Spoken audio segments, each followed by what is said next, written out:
Halo guys, kembali lagi di channel Plus Minus. Apa kabar kalian semua? Semoga sehat selalu ya. Jadi guys, di video kali ini Mimin akan menceritakan alur dari sebuah film yang berjudul Black Island yang rilis pada tahun 2021. Bagaimana ceritanya? Langsung aja yuk, kita mulai.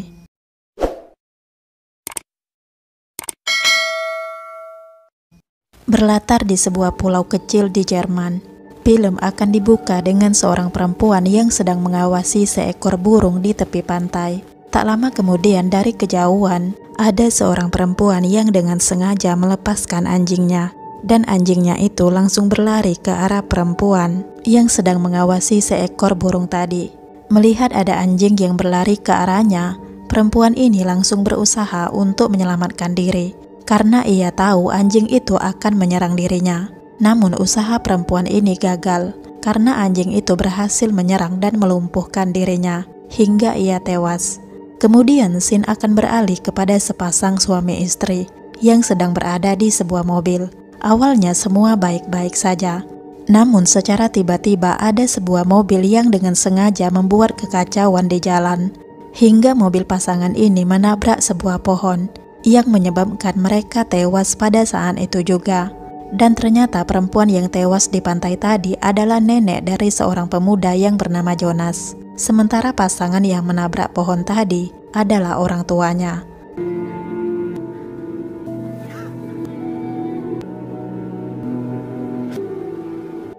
Semenjak kejadian itu, Jonas akhirnya memutuskan untuk tinggal bersama dengan kakeknya yang bernama Fredrik. Di pulau itu Jonas melakukan aktivitas dan bersekolah seperti biasanya. Hingga pada suatu hari, di sekolah Jonas kedatangan guru baru yang bernama Helena. Yang pada hari pertama kedatangannya itu, Helena langsung mengajak murid-muridnya untuk pergi ke sebuah pantai. Dan di pantai inilah Helena memperkenalkan dirinya.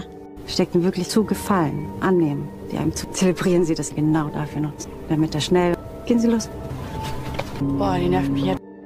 Setelah menikmati pantai, Helena langsung mengajak murid-muridnya untuk kembali lagi ke sekolah. Dan pada hari itu Helena juga meminta bantuan kepada murid-muridnya untuk membantunya memperbaiki lemari di rumahnya yang baru ia tempati pada sore hari.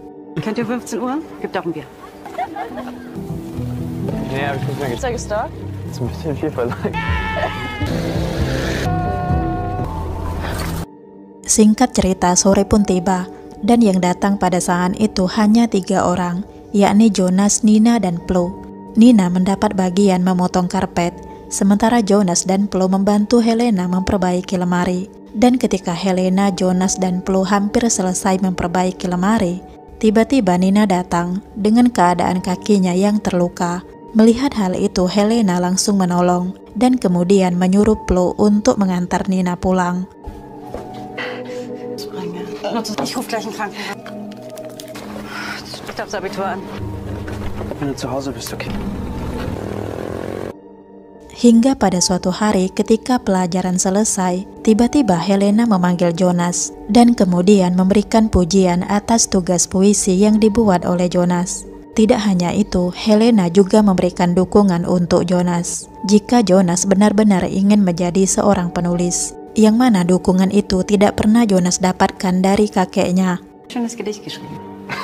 Tut mir leid, Frau Jung. Aber es ist ja kein schönes Gedicht. Wie schreibe ich schon immer. Mendengar hal itu tentu saja Jonas merasa senang. Sehingga pada sore harinya, Jonas datang ke rumah Helena untuk menunjukkan tulisan-tulisannya.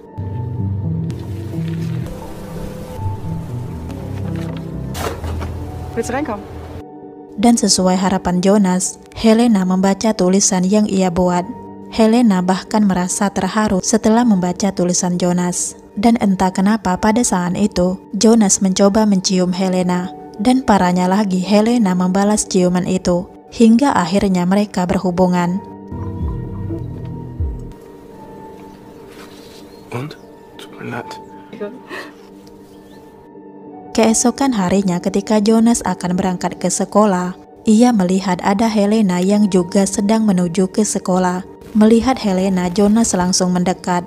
Kepada Helena, Jonas membicarakan tentang apa yang telah mereka lakukan. Namun Helena menanggapi hal itu dengan santai, sambil meminta Jonas untuk merahasiakan apa yang telah mereka lakukan. Sesampainya di sekolah, Jonas dan Helena bersikap santai, seolah tidak terjadi apa-apa di antara mereka. Namun teman Nina yang bernama Julie mengungkapkan kecurigaannya terkait Helena yang sepertinya mempunyai ketertarikan kepada Jonas. Tapi Nina diam saja. Oh, das spinne ich jetzt. Ich spinne nicht. Frau Jung? Ja, natürlich. Wegen der Not. Die haben Sie aber... Sie das? Tak lama kemudian kelas pun selesai dan Nina memutuskan untuk berbicara empat mata dengan Helena. Dan pada saat itu Nina mengatakan secara jujur tentang nilai tugas puisinya yang sebenarnya adalah karya dari Jonas. Pada saat itu Nina juga mengatakan kalau antara dirinya dan Jonas ada rasa cinta. Mendengar hal itu, Helena hanya meminta Nina untuk berusaha menulis berdasarkan kemampuannya sendiri. Ich komme gar nicht klar mit. Sehr lustig. Liebesdienst. Zusammen? Ich habe es gar nicht mit. Können Sie mir versprechen, aber ich behalte Sie im Auge.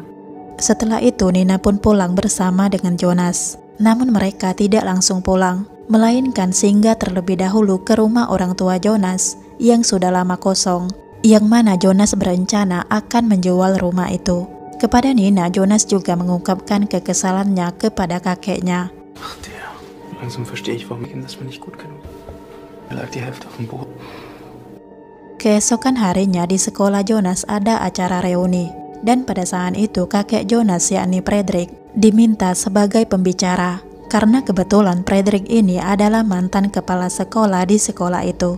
Ketika sedang memberikan sambutan, tiba-tiba Fredrik melihat ke arah Helena. Fredrik sempat terdiam dan kemudian pingsan. Der 80er Jahren stand Kultusminister war, kennt man das manchmal.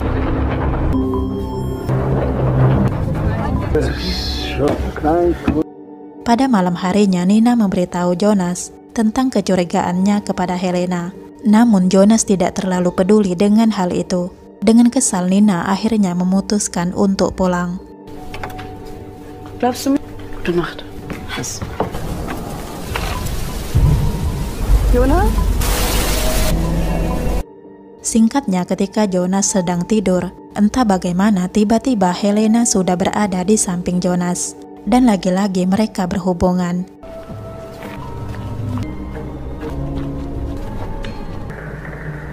Keesokan paginya Helena terbangun dan langsung bergegas pulang. Helena tidak sadar bahwa ada Nina yang mengawasinya. Setelah Helena pergi, Nina meletakkan sesuatu di depan pintu untuk Jonas. Dan kemudian ia pun pergi.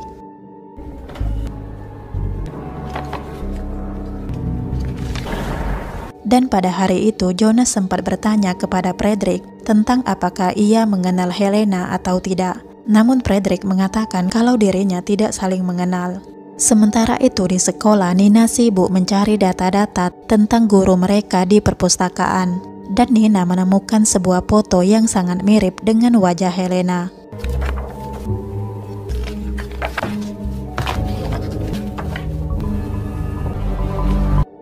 Dan pada saat itu tiba-tiba dari arah belakang Helena muncul. Kepada Helena, Nina langsung menanyakan tentang tujuan dan apa yang diinginkan Helena. Namun Helena tidak menjawab pertanyaan Nina itu. Helena malah langsung menyerang Nina, hingga Nina meninggal dunia. Tak lama kemudian Helena mendengar suara Jonas yang memanggil Nina. Dengan cepat Helena keluar dari perpustakaan itu. Di hadapan Jonas, Helena berbohong dan berakting seolah tidak terjadi apa-apa. Nina! Mein Großvater, weißt du, ob Nina hier irgendwo... Setelah Jonas pergi, Helena masuk lagi ke ruangan perpustakaan untuk mengurus Nina yang sudah tak bernyawa. Dengan rapi, Helena berhasil membungkus tubuh Nina. Dan kemudian ia membawa tubuh Nina dan sepeda Nina ke tepi pantai.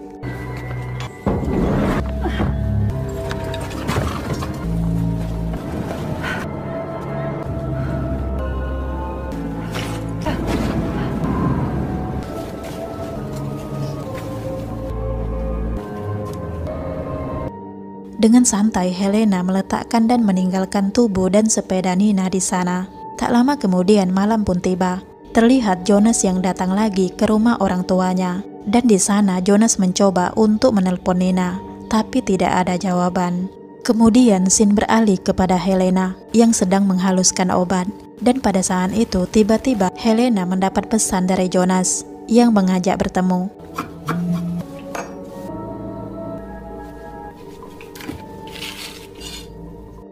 Singkatnya, Helena datang menemui Jonas. Dan pada saat itu Jonas langsung mengatakan kalau Nina menghilang. Menanggapi hal itu, Helena mengatakan kalau dirinya sempat bertemu dengan Nina di perpustakaan. Namun Helena tidak menceritakan tentang apa yang telah ia lakukan kepada Nina. Tidak hanya itu, Helena juga mengatakan kalau Nina cemburu dan Nina sudah mengetahui tentang hubungan mereka. Setelah mengatakan itu, Helena memberikan segelas anggur untuk Jonas. Dan pada saat itulah Helena mengakhiri hubungan mereka. Namun ketika Helena akan pergi, tiba-tiba Jonas menarik tangan Helena. Dan lagi-lagi mereka kembali berhubungan. Vielleicht sollten wir das beenden. Ich weiß überhaupt Was richtig ist. Sag das mal meinem Schiller oder Goethe oder... Nicht unter der Brücke deinem Leben machst. Ich gehe jetzt durch. Nina Victor schreibt seine Romane. Setelah itu Jonas bergegas pulang ke rumah Fredrik. Dan ketika bertemu Fredrik, Jonas langsung mengatakan tentang hubungannya dengan Helena. Fredrik sempat kesal mendengar hal itu, namun dirinya tidak dapat berbuat apa-apa. Singkat cerita, pagi pun tiba, dan pada hari itu mayat Nina ditemukan. Dan pada saat yang sama, Fredrik juga dilarikan ke rumah sakit. Mendapatkan hal itu, tentu saja Jonas merasa sedih. Apalagi dua orang itu adalah orang yang ia sayangi.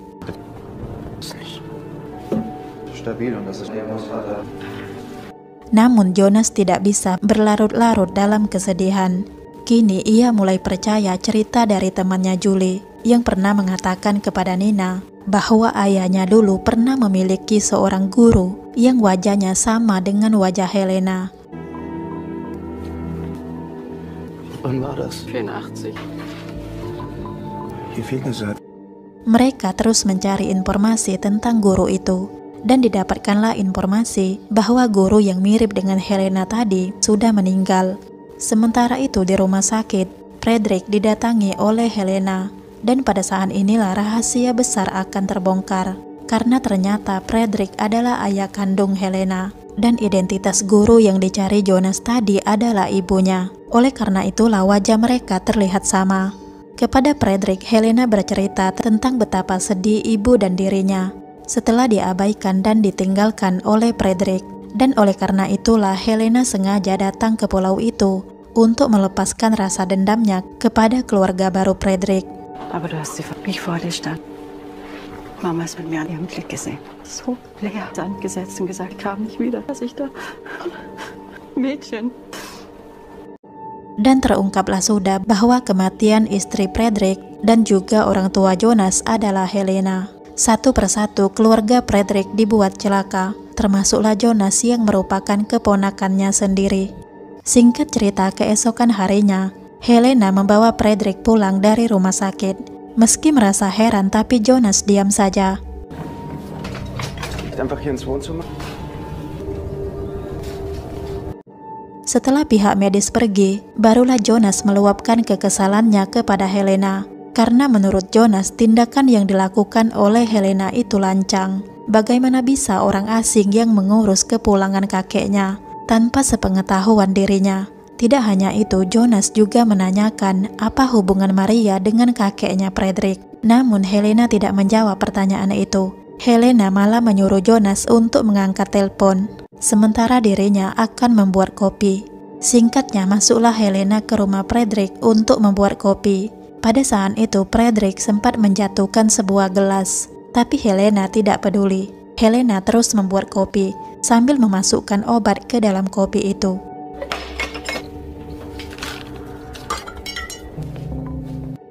Setelah membuat kopi selesai, Helena mengarahkan Fredrik ke jendela yang mengarah ke arah Jonas.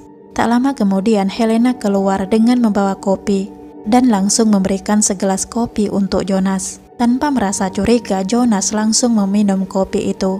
Dan pada saat itulah Helena memberitahu Jonas bahwa sebenarnya ia adalah bibi Jonas. Pada saat itu tiba-tiba tubuh Jonas lemas.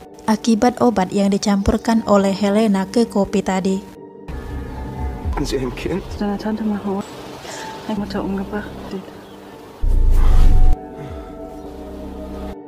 Setelah itu Helena bergegas masuk ke dalam sebuah kolam yang ada di halaman itu. Dan kemudian ia juga membawa Jonas untuk masuk ke dalam kolam itu. Dan di sanalah Helena berusaha menghabisi Jonas.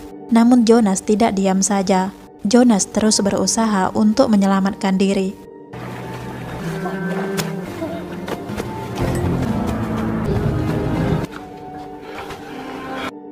Dengan susah payah Jonas masuk ke dalam rumah. Dan pada saat itu, ia melihat kakeknya memegang sebuah surat. Namun belum sempat Jonas mengambil surat itu, tiba-tiba Helena datang dan langsung menyerang dirinya. Meski sempat kalah, namun pada akhirnya Jonas berhasil menghentikan Helena.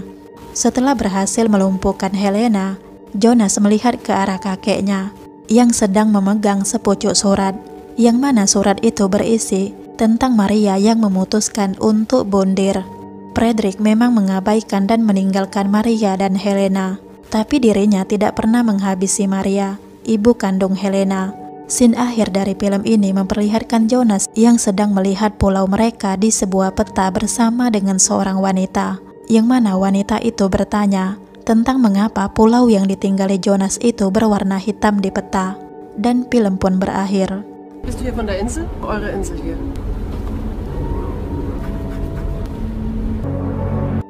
Apa yang bisa diambil dari film ini adalah janganlah kita memiliki rasa dendam, karena pada akhirnya dendam itu hanya akan merugikan diri kita sendiri.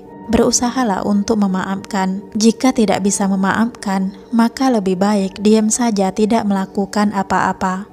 Oke guys, sampai di sini dulu video hari ini. Sampai ketemu di video-video selanjutnya.